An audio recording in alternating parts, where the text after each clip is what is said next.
दोस्तों, मुझे नहीं पता कि लोग इस पर विश्वास करेंगे या नहीं, लेकिन ये मेरे साथ सच में हुआ था। मैं अपनी जेई की तैयारी के दौरान कोटा में था।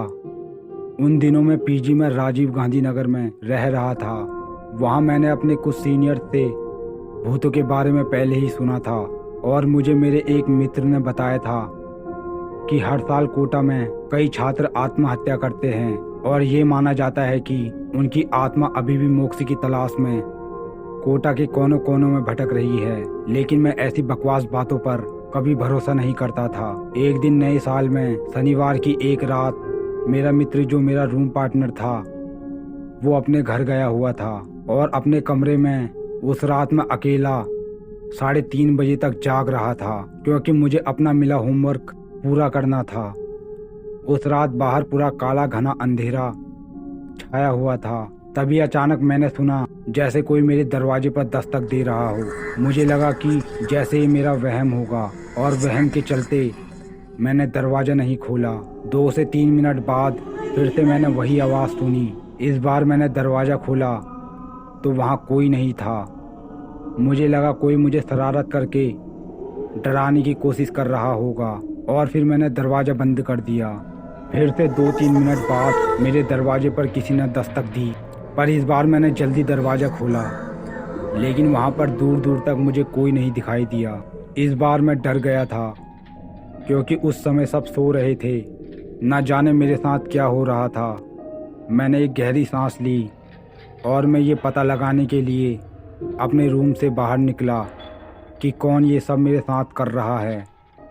तभी मुझे पीजी के मुख्य द्वार के पास किसी के कदमों की आहट सुनाई दी। मैं दौड़कर पीजी के मुख्य द्वार के पास गया, लेकिन मुझे वहाँ कोई नहीं मिला। मैं उस रात हैरान था कि मुझे आज क्या हो रहा है। मुझे लगा शायद मैं देर रात तक जागने की वजह से मानसिक तौर पर बीमार हो गया हूँ। उसके बाद मैंने थोड़ी ताज़ी हवा लेने के लिए पीजी के बाहर जाने के लिए सोचा। इसलिए मैंने सामने की सड़क पर चलने के लिए मुख्य द्वार खोला। मैं गेट के मुख्य द्वार पर पहुंच आया। गेट के बाहर निकलकर मैंने सड़क के दाईं ओर देखा। वहां लगभग 2.5 फीट की एक छोटी लड़की सड़क पर चल रही थी, जो मुझसे दूर जा रही थी। उसके लंबे बाल जमीन को छू रहे थे और वो किसी छड़ी या किसी चीज़ से दरवाज़ा खटखटाने जैसी टैप टैप की आवाज़ें निकाल रही थी। इसे देखकर मेरे हाथ पैर कांपने लगे और मेरा दिल तेजी से धड़कने लगा। मैं उस समय वहाँ से हिल भी नहीं पा रहा था।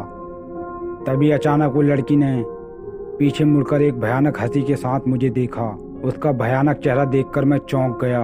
वो लड़की मेरे आंखों के ही सामने एक छलांग के साथ उड़कर वहाँ से गायब हो गई। उसके बाद मैं भागता हुआ अपने रूम में आ गया और डर के मारे अपने बिस्तर में जाकर लेट गया।